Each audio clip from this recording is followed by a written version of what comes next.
வணக்கம் அன்பான நேயர்களே, மாதா தொலைக்காட்சியில் அரம்சை நிகழ்ச்சியில் மீண்டும் உங்களை சந்திக்கிறதுல மகிழ்ச்சி. 150 வாரத்தை தாண்டி ஒரு வெற்றிகரமான ஒரு உபயோகமான ஒரு நிகழ்ச்சியில் உங்களை பார்ப்பதில் சந்திக்கிறதுல ரொம்ப மகிழ்ச்சியாக இருக்குது. அன்பான நேயர்களே, கடந்த வாரங்களில் நாம் பேசப்பட்டிருக்கிற அந்த பேசும் பொருள் குழந்தைங்களுடைய மன அழுத்தம், டிப்ரெஷன். இந்த மன அழுத்தம் மன வலியாக, அவர்களுடைய உள்ளத்தினுடைய வழியாக அவங்க அவங்களுடைய நடைமுறையில் எவ்வளோ சிக்கல்கள் ஏற்படுத்துது, அவங்களுடைய நடைமுறை வாழ்க்கையில் எவ்வளோ பிரச்சனை ஏற்படுத்துது, இறுதியில் அவங்க தங்களையே மாய்த்து கொள்கிற, அதாவது அவங்க அந்த சூசைடல் அட்டம்ப்ட்டுக்கு போகிற அளவுக்கு அவங்க எப்படி போகிறாங்க அப்படின்றத பற்றி நம்ம அப்படியே கொஞ்சம் கொஞ்சமாக பேச ஆரம்பிச்சிருக்கிறோம். நிச்சயமாக இது நாம் யாருமே இது உதாசனப்படுத்தக்கூடிய ஒரு தலைப்பல்ல, இல்லை வேணாம் இதெல்லாம் பார்க்க வேணாம்ப்பா அப்படின்னு சொல்ல வேண்டிய தலைப்பே இல்லை. ரொம்ப முக்கியமான தலைப்பும் கூட. நேயர்கள், நீங்கள் குடும்பமாக உங்கள் குழந்தைங்களோடு அமர்ந்து பார்க்கக்கூடிய ஒரு நிகழ்ச்சி தான் இது. தேவையான நிகழ்ச்சியும் கூட. இது வெறும் குடும்பத்தில் இருக்கிற பெற்றோர்கள் மட்டும் கிடையாது, ஆசிரியர்கள் எல்லாருமே, சமூகத்தினுடைய அத்தனை பேருமே இதை பார்க்க வேண்டிய ஒரு நல்ல நிகழ்ச்சியாக இருக்குது. இந்த நிகழ்ச்சி குறிப்பிட்டு சொல்லணுன்னா, இங்கே வந்திருக்கிற இந்த துறையில் மிக மிக பிரபலமாக இருக்கக்கூடியவர், அத்தனையுமே அவங்களுடைய லைஃப் எக்ஸ்பீரியன்ஸ்லேருந்து, அவங்களுடைய வாழ்நாளிலிருந்து, அவங்களுடைய அனுபவத்திலிருந்து அதை அழகாக பகிர்ந்து கொண்டிருக்கிற ஒவ்வொரு மருத்துவர்களும் இந்த நிகழ்ச்சிக்கு மிக மிக முக்கியமானவர்களாக கருத்துக்களை சொல்லிக்கிட்டு இருக்காங்க. அதுதான் ரொம்ப முக்கியம். இது ஏதோ 4-5 பேரை வச்சு உட்காந்து பேசுகிற விஷயம் கிடையாது. இந்த மன அழுத்தத்தை பற்றி நன்கு ஆராய்ந்து, நன்கு படித்து, நிறைய விஷயங்களை செய்துட்ருக்கிற இவர்களோடு தான் இந்த நிகழ்ச்சி போயிட்டுருக்குது. நம் குழந்தைங்களுடைய வாழ்க்கையில் நடக்கிற மாற்றங்களையெல்லாம் ரொம்ப கவனமாக பார்த்து, அதன் பிரகாரம் அந்த குழந்தைங்களுக்கு தேவையை நாம் சொல்ல வேண்டிய, தேவைகளை கண்டறிந்து அவர்களுக்கு அவங்களை வழிநடத்த வேண்டிய ஒரு சூழலில் நாம் இன்றைக்கி இருக்கிறோம். அதை அழகாக மருத்துவர்கள் நமக்கு அறிவுரையாக சொல்லிகிட்டு இருக்காங்க அவங்களுடைய எக்ஸ்பீரியன்ஸிலிருந்து. வாங்க அன்பான நேயர்களே, தொடர்ந்து நாம் பேசலாம். அதுக்கு முன்பாக சென்ற வாரம் நாம் என்ன பார்த்தோம், என்ன பேசணும் அப்படின்றத ஒரு சின்ன ரீகேப் பார்த்துடலாமா? உங்களுடைய கேசஸில் என்னன்னு ஏதாவது சொல்லுங்கள். அந்த குழந்தைங்களுக்கு உணர்வே இருக்காது. பேரண்டிங்கில் இருக்கிற ரொம்ப டஃபஸ்ட் ஜாப் என்னென்னா, நம்ம அவங்கக்கிட்ட சொல்லி கொடுக்குறதுக்கு முன்னாடி நீங்கள் அதை செய்யணும். உன்னையே நீ விரும்பிக்கணும், உன்னையே நீ பார்த்துக்கணும்லாம் சொல்லி தர முடியாது. அந்த குழந்தைக்கும் அந்த ப்ரெஷர் வந்துடும், அந்த பேரண்ட்டுக்கும் ப்ரெஷர் வந்துடும் ஒரு ஃபங்க்ஷனுக்கு போகணுன்னா. இப்போ இந்த மாதிரி சிம்டம்ஸுங்கிறது உடல் ரீதியாக இல்லாமல் மன ரீதினால இது உடல் ரீதியாக காமிக்குது. ரீக்கை பார்த்து முடிச்சிட்டோம். போன வாரம் என்னென்ன பார்த்தோம், என்னென்ன பேசணும் அப்படின்றதெல்லாம் தெளிவாக இருக்கும்னு நினைக்கிறேன். தொடர்ந்து இப்போ நம்ம பேசலாம். இப்போ நம்ம சிம்டம்ஸ் பற்றி நிறைய பேசிகிட்ருக்கோம். இப்போ இந்த 4-5 வாரமாக இருக்கக்கூடிய இந்த அமர்வில் நம்ம பேசிகிட்டு இருக்கிற விஷயம் குழந்தைங்களுடைய மன அழுத்தம், மன வலி, நிறைய டேர்ம்ஸ்லாம் நிறைய யூஸ் பண்ணியிருக்கீங்க. அதில் ரொம்ப முக்கியமான விஷயம் நம்ம ஆரம்பத்துலேருந்து அது அப்படியே தொட்டுகிட்டே வர்றது என்னென்னா, இந்த எண்டு முடியாத ஒரு சூழல். அந்த குழந்தை சூசைடல் அட்டம் பண்ணிடுறாங்க. அதுதான் நமக்கு பெரிய பிரச்சனையாக இருக்குது. அதனால தான் அதை பற்றி பேச ஆரம்பிச்சிருக்கோம். இப்போ ஒரு குழந்தை இந்த நிலைக்கு போக போகுது, இந்த குழந்தை அதை நோக்கி போகுது அப்படின்றத எப்படி கண்டுபிடிக்கிறது? அதுக்கு நீங்கள் உங்களுடைய கேஸ் ஹிஸ்ட்ரிஸ்லாம் இருக்கும், உங்கள்கிட்ட வந்த ஸ்பெஷல் கேசஸ் இருக்கும், அதில் அப்படியே வச்சு அதில் அப்படி சொல்லுங்களேன் பார்க்கலாம். என்கிட்ட ஒரு ஸ்கூல் கோயிங் குழந்தை வந்துச்சு. அந்த குழந்தையோட ஹிஸ்ட்ரி என்ன அப்படின்னா, அம்மாவை எப்போ பார்த்தாலும் இறுக்கமாக பிடிச்சிக்கிட்டே இருக்குது. ஸ்கூல் கோயிங்னா ஏஜ் ஒரு 3rd ஸ்டாண்டர்ட். அந்த எப்போ பார்த்தாலும் அந்த பையன் அம்மா விட்டு போகவே மாட்டேங்கிறான். கொஞ்ச நாளாக தான் ஒரு ஃபீவர் வந்துச்சு. ஃபீவருக்கு அப்புறமா ஸ்கூலுக்கு போக மாட்டேங்கிறான். அம்மாவை பிடிச்சிக்கிட்டே இருக்கிறான். அம்மாவை எங்கேயுமே நகர விட மாட்டேங்கிறான். அம்மாவை கட்டி பிடிச்சிக்கிட்டே இருக்கான். அம்மா மேலே தான் தூங்குறான், கால் போட்டு தூங்குறான். அம்மா ஒரு செகண்ட் கூட அவனை விட்டு எங்கேயும் போயிடக்கூடாது. இதுதான் ஹிஸ்ட்ரி. குழந்தை வருது. இப்போ அம்மா சொல்கிறாங்க, என்னை எந்த வேலைக்கும் செய்ய விட மாட்டேங்கிறான். 24 hours அவன் கூட உட்கார சொல்கிறான். வித்தியாசமாக இருக்குது. காய்ச்சலேருந்து இப்படி என் பிள்ளை இருக்குது. அவங்கள பொறுத்த வரைக்கும் காய்ச்சலேருந்து இருக்குது. ஸோ அதனால தான் வந்தாங்க. இல்லைன்னா உண்மை தெரிஞ்சால் வந்திருப்பாங்களா என்னன்னு கூட தெரியும். March 28 அது மாதிரி. எஸ். அப்புறமா பார்த்தா ஹிஸ்ட்ரி எடுக்குதா, குழந்தை அவங்க வீட்டில் ஒரு இஷ்யூ இருந்திருக்கு. அப்போ அப்பாவும் அம்மாவையும் உட்கார வச்சுட்டு இந்த குழந்தை கேஷுவலாக உட்காந்துட்டு, குழந்தை கேட்கணும்னு கூட அவசியம் இல்லை, சும்மா உட்கார சொல்லிட்டு அவங்கள்ட்ட பேசிகிட்டு இருக்கோம். உங்களுக்கு என்னதாங்க பிரச்சனை 2 பேத்துக்கும், என்ன சண்டை, என்ன நல்லபடியாக போயிட்டுருக்கா, ஃபேமிலி நல்லா போயிட்டுருக்கா, இல்லை உங்களுக்குள்ள ஏதாவது மன வருத்தங்கள் இருக்குதா, இல்லை குழந்தை நல்லா தானே இருந்தால் குழந்தைகிட்ட ஏதாவது பிரச்சனை இருந்தால் சொல்லுங்கள், குழந்தை பற்றி சொல்லுங்கன்னு சொல்கிறப்ப அப்படி ஒவ்வொரு விஷயமா வெளியில் வருது. என்னென்னா, அப்பா அம்மா வீட்டில் இருக்கிறது இல்லை, அப்பா வேலைன்னு சொல்லிட்டு வெளியூருக்கு போயிடுறாரு. வாரத்துலேயோ மாதத்துலேயோ தான் வர்றாரு. வீட்டில் இருக்கக்கூடிய எல்லா விஷயத்தையும் அம்மா ஹேண்டில் பண்ணுறாங்க. ஃபினான்ஷியலாக இருக்கட்டும், எல்லாமே இருக்கட்டும், குழந்தைய வளர்க்குறதா இருக்கட்டும். அம்மா என்ன பண்ணுறாங்க, எப்போ பார்த்தாலும் அப்பாவை போட்டு திட்டிக்கிட்டே இருக்காங்க குழந்தைய வச்சுக்கிட்டு. பாரா வீட்டுக்கு வேலை நம்மள்ட்ட கடன் நம்ம வாங்கினவங்க வந்து நிற்கிறாங்க, வந்துட்டு போகிறாங்க. உங்கள் அப்பா தான் பாரு நம்மள்ட்ட வந்து எதுவுமே பேச மாட்டேங்கிறாரு, அப்பா பேசாமல் அந்த ஊரில் இருக்கிறாரு, நான் ஃபேஸ் பண்ண வேண்டியதாக இருக்குது. இப்படி அம்மா என்ன பண்ணுறாங்க, யாருக்கிட்ட சொல்கிறோன்னு கூட தெரியாமல் குழந்தைகிட்ட சொல்லி சொல்லி சொல்லி இப்படி நிறைய நாட்கள் நடந்து அந்த குழந்தை இதை வந்து ஒரு பெரிய விஷயம் எடுத்து ஒரு இன்செக்யூராக ஃபீல் பண்ணி அம்மா மேலே டிபெண்டன்சி. அந்த பர்சனாலிட்டியில் 3வது பர்சனாலிட்டி 3 இருக்குது, dependency, anxiety, obsessive compulsive personality. அதில் அந்த குழந்தை டிபெண்டன்சி பர்சனாலிட்டி. அம்மா மேலேயே பாசமாக இருக்கக்கூடிய குழந்தையாக இருந்தால் அம்மா அப்படி ஃபீல் பண்ணுறாங்க, அம்மா அழுகுறாங்க, அம்மா திட்டிகிட்டு இருக்காங்கன்னா அப்பாவை பற்றி ஒரு பேட் ஒப்பீனியன் குழந்தை க்ரியேட் பண்ணிடுச்சு. அம்மா அப்பாவும் அம்மா சஃபரர்ன்ட்டு. அதனால அப்பாவை இப்போ கட்டிப்பிடிக்கல குழந்தை, அம்மாவை மட்டும்தான் கட்டிப்பிடிச்சிட்டு இருக்குது. அம்மா நான் இருக்கிறேம்மா, உனக்கு கவலைப்படாதம்மா, அப்பா இல்லைன்னா அப்பா உனக்கு செய்யலையா, கவலைப்படாதம்மா, நான் இருக்கேம்மா. அந்த குழந்தை அவங்க சொன்ன மாதிரி சொமேட்டிக்காக தானே காமிக்கிறாங்க. இதுவும் ஒரு சொமேட்டிக் தான், இறுக்கி பிடிச்சிக்கிறது. அம்மா நான் இருக்கேம்மா, கவலைப்படாதம்மா, எனக்கு தெரிஞ்ச ஒரே ஆள் நீதாம்மா, என்னோட டிபெண்டன்சி நீதாம்மா, நீ அழுகாதம்மா, நீ அழுதா நான் என்னம்மா ஆகுறது. அதனால தான் குழந்தை 24 hours விடாமல் அம்மாவை இறுக்கமாக பிடிச்சிட்டு இருக்குது. அது நினச்சிக்குது அம்மாவை இறுக்கமாக பிடிச்சா அம்மா அழுக மாட்டாங்க, அப்படியா பாசம் எல்லாம் அழுக மாட்டாங்கன்னு நினச்சிக்குது. ஸோ 2 பேரும் பேசி முடித்தாங்க. அப்புறம் கேஷுவலாகவே அவங்கக்கிட்ட சொல்லிட்டு இருந்தேன், நீங்கள் இப்படி இதெல்லாம் நீங்கள் இந்த குழந்தைங்களை வச்சுலாம் பேசக்கூடாது, நீங்கள் 2 பேரும் வந்து எதை ஷேர் பண்ணணும் ஓப்பனாக ஷேர் பண்ணுங்கள், நீங்கள் எதுக்கு வீட்டுக்கு வர மாட்டேங்கிறீங்க, இந்த மாதிரி ஆட்கள்கிட்ட நீங்கள் ஹேண்டில் பண்ணணும், ஒய்ஃப்ட்ட ஹேண்டில் பண்ண விடக்கூடாதுன்னு இப்படி கேஷுவலாக பேசி கொஞ்ச நேரம் பேச்சு தான். அந்த குழந்தை பாதிலே எழுந்திரிச்சு எனக்கு ரொம்ப பசிக்குது அப்படிங்கிறான். அவன் 15 நாளைக்கு மேலே ஆச்சு, அவன் அந்த ஃபீவருக்கு அப்புறம் பசின்னு கேட்டு எனக்கு பசிக்குதுமான்னு சொல்லி 15 நாளைக்கு மேலே ஆச்சுன்னு தான் கூட்டிகிட்டே வந்தாங்க. மெயினாக அதுவும் ஒரு இஷ்யூ. அம்மாவை பிடிச்சிட்டு இருக்குது, சாப்பிட்றதில்ல குழந்தை. பேசிகிட்டு இருக்கப்போ குழந்தை எழுந்து அம்மா எனக்கு ரொம்ப பசிக்குதுமா. அப்போயே அவங்க பார்த்துட்டு பசியா அப்படின்ட்டு அப்போயே பேசி முடிச்சிட்டோம், டைம் ஆகிடுச்சு, சரி நீங்கள் போய் குழந்தைக்கு ஃபுட்டு கொடுங்கன்னு. அன்னைக்கு நைட்டு சாப்பிட்டு அந்த குழந்தை அம்மா தனியாக படுத்துருக்குது, குழந்தை தனியாக நிம்மதியாக தூங்கியிருக்கு.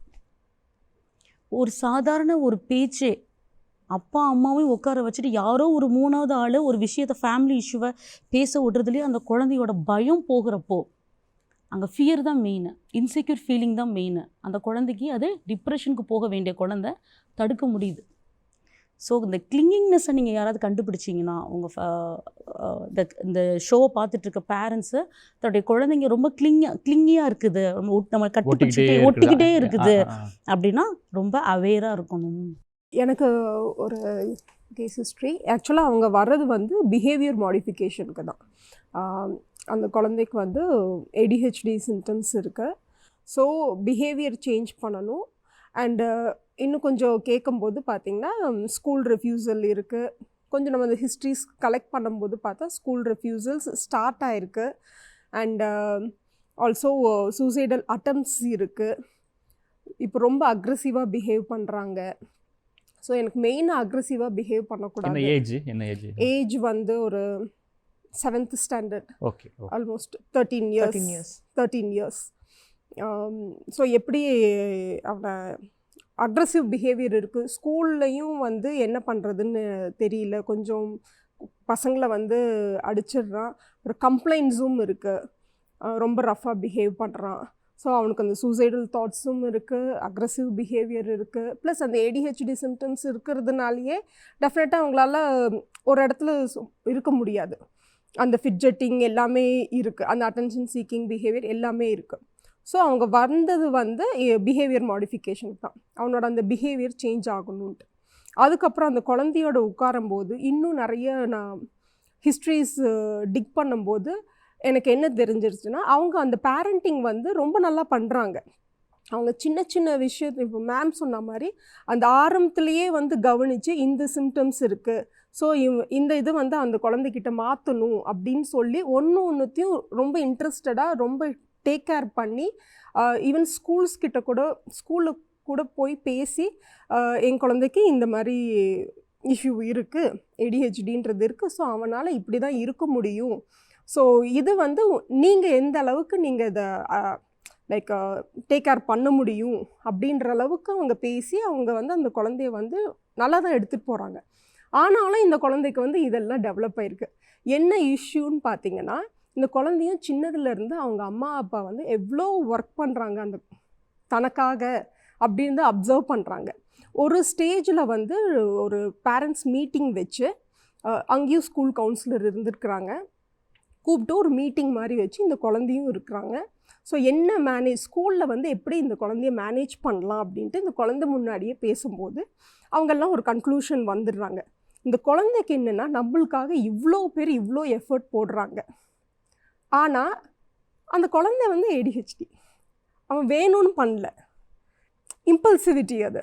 ஓகே, ஆனாலும் என்னால் வந்து கரெக்டாக நடந்துக்க முடியலையே அப்படின்னு அந்த பாயிண்ட் வரும்போது அவனுக்கு என்ன செல்ஃப் ஐடென்டிட்டி, அவங்க என்னென்னா ஐம் நாட் குட், எனக்காக இவ்வளோ பேர் எனக்காக ஒர்க் பண்ணுறாங்க, என்னால் வந்து என்னை கண்ட்ரோல் பண்ண முடியல, நான் எவ்வளோ மோசமாக நினச்சிட்ருக்கேன். ஸோ அவனுக்கு வந்து அந்த செல்ஃப் எஸ்டீம் அவங்க ரொம்ப லோவாகுது. செல்ஃப் எஸ்டீம் லோ ஆக ஆக I'm not fit to live அப்படின்ற அந்த ஸ்டேஜுக்கு போகிறான்.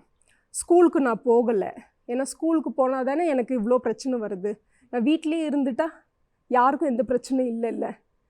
ஸோ வீட்டில் இருந்தால் நான் என்ன பண்ணுவேன், சொசைட்டி எல்லாம் எனக்கு கேள்வி கேட்கும், அம்மா அப்பா வந்து ரிலேட்டிவ்ஸ்க்கெல்லாம் பதில் சொல்லணும், ஸோ நானே இல்லைன்னா. ஸோ அங்கே வந்து சூசைடல் தாட்ஸு, சூசைடல் அட்டெம்ப்ட் எல்லாமே பண்ணாங்க. ஸோ இந்த குழந்தைக்கு நான் ஃபஸ்ட்டு அவங்க பேரண்ட்ஸ் கிட்ட தான் நான் பேசினேன். பேரண்டிங் வந்து வெரி கோஆப்ரேட்டிவ். ஸோ அவங்கக்கிட்ட சொன்னேன், இப்போ பிஹேவியர் சேஞ்ச் பண்ணுறது முக்கியம் கிடையாது, ஃபஸ்ட்டு அவங்க செல்ஃப் எஸ்டீம் டெவலப் பண்ணும். வாட் எவர் ஹீ டஸ், அதாவது எல்லா டைமும் அக்ரெசிவாக பிஹேவ் பண்ண போகிறதில்ல. எந்த குழந்தையுமே அந்த அக்ரெசிவாக பிஹேவ் பண்ணுறதுக்கு முன்னாடி ஒரு இன்சிடெண்ட் நடந்திருக்கும். பேஸ்ட் ஆன் தட் இன்சிடெண்ட் தான் இந்த பிஹேவியர் இருக்கும். ஆனால் நம்ம மக்களுக்கு அதெல்லாம் தெரியாது.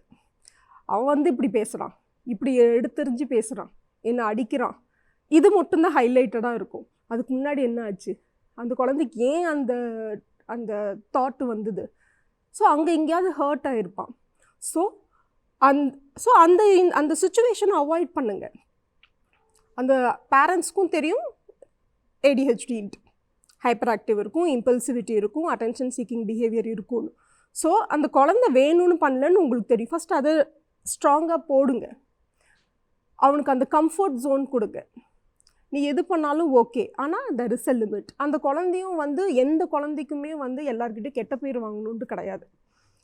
Each and every individual child want அந்த அப்ரிஷியேஷன் வேணும், எல்லாருக்கிட்டையும் நல்ல பேர் வாங்கணுன்னு தான் ஆசைப்படும். ஐ வில் டெல் அபவுட் கொஞ்சம் யங்கர் சைல்டு பற்றி சொல்கிறேன். நான் ஒரு 3.5 வயசு குழந்தை. ஸோ ஒரு 3.5 வயசு குழந்தையில எப்படி நம்ம இதை ஐடென்டிஃபை பண்ணலாம் அப்படின்றது, 3.5 வயசு குழந்தை பேரண்ட் கூட்டிகிட்டு வரும்போது என்னென்னா, ஒரு விஷயம் ஸ்கூலில், அதாவது ப்ளே ஸ்கூலுக்கு போக மாட்டேன் அப்படின்னு சொல்லி அந்த குழந்தை ஸ்கூல் வாசல் வரையும் போய் விட்டுட்டாங்க.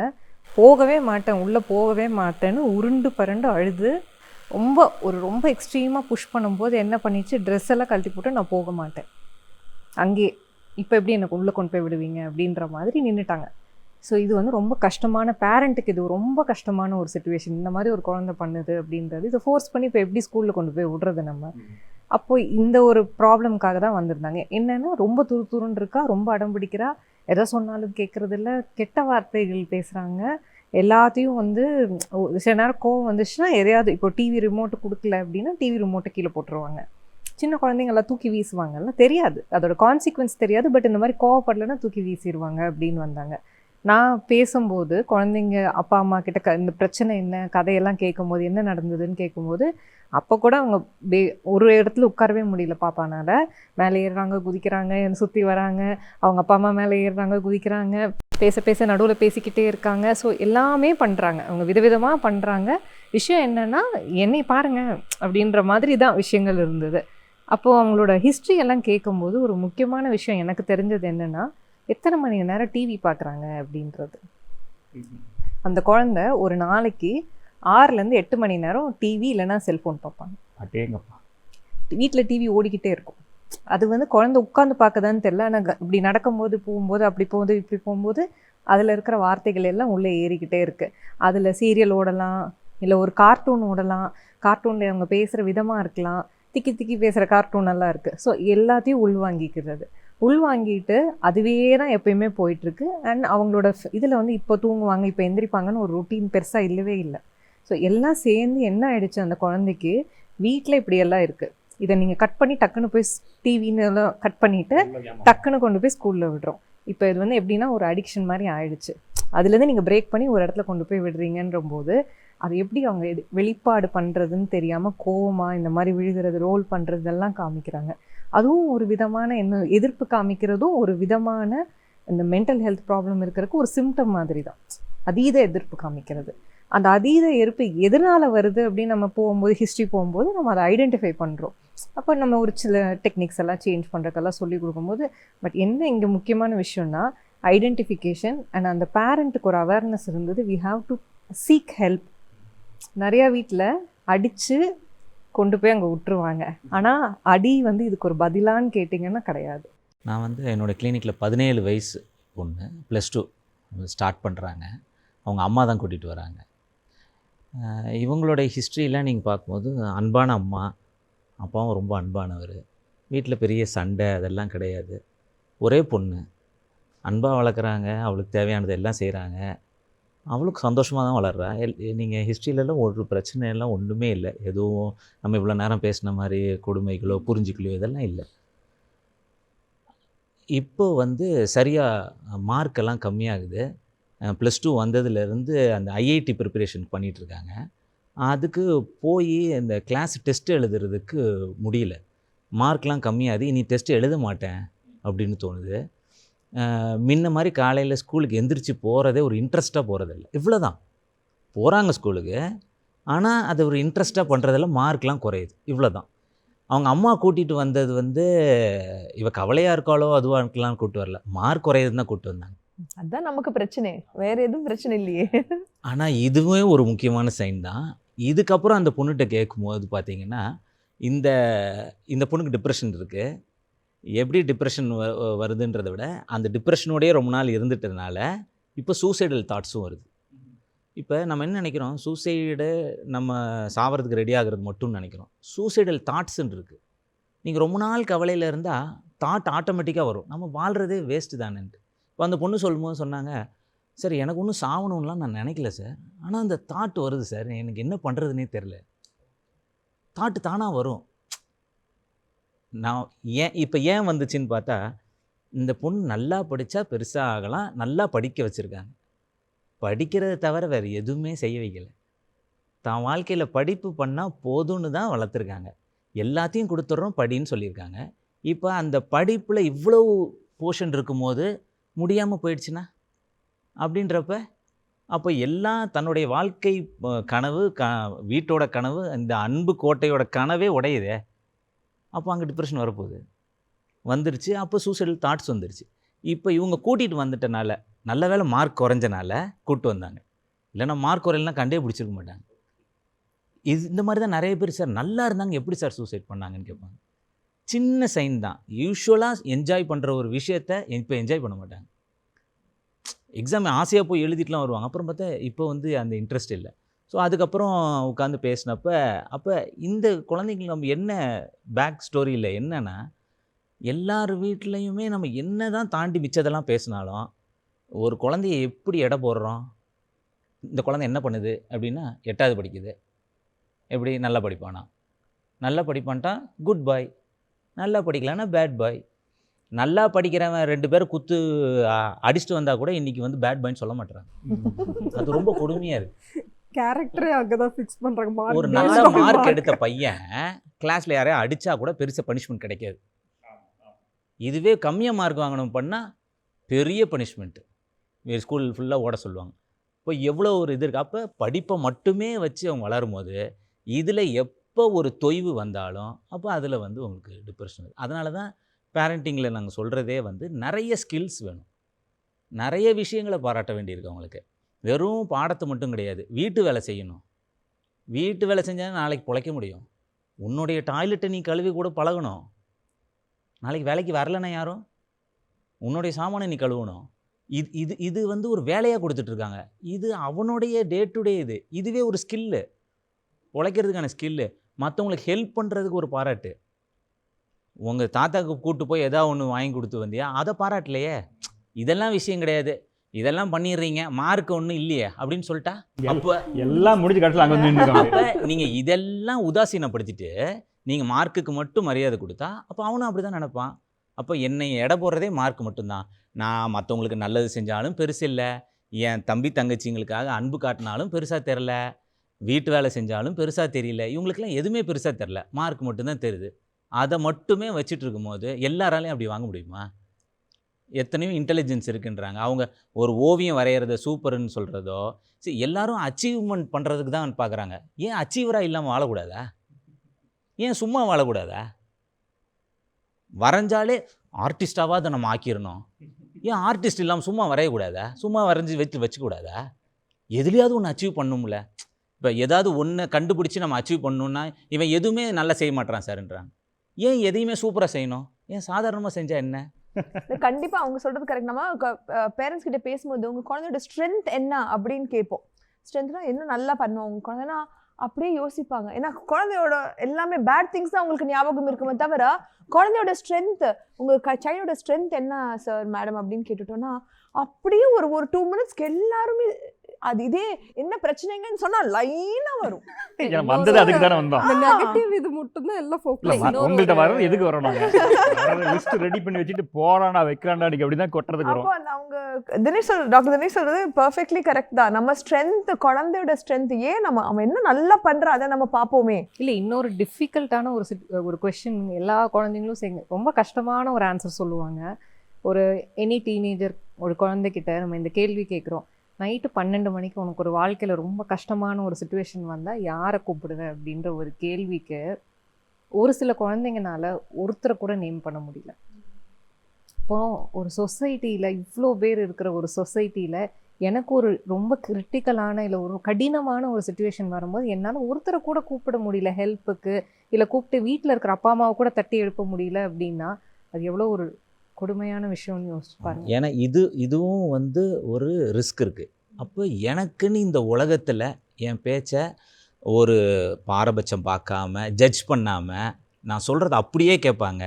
நான் ஏதோ ஒரு சமுதாயத்தை பொறுத்த வரைக்கும் கேவலமான விஷயம் ஏதோ பண்ணியிருப்பேனா இருக்கும். நான் வந்து பர்சனலாக எதையும் கேவலம் அப்படிலாம் சொல்ல மாட்டேன் என்கிட்ட வர பேஷண்ட். பட் அவங்கள பொறுத்த வரைக்கும் அப்படி நினைப்பாங்க. பட் அதை யார்கிட்ட ஷேர் பண்ணுறது? அவங்க அதுக்கு தான் வாழ்க்கையில் இந்த உலகத்தில் ஆக்சுவலாக இவ்வளோ ஃப்ரெண்ட்ஸ் எல்லாம் வச்சு தான் வாழணும்லாம் அவசியம் கிடையாது. உலகத்தில் ஒரே ஒரு ஆள் இருந்தால் போதும். குழந்தைங்களுடைய மன அழுத்தத்தை, இந்த டிப்ரெஷன் லெவல், அதை எப்படி உருவாகுது, அதனுடைய காரணிகள் என்ன அப்படின்றதெல்லாம் ரொம்ப டீட்டெயில்டாக பேசிகிட்டு இருக்கோம்.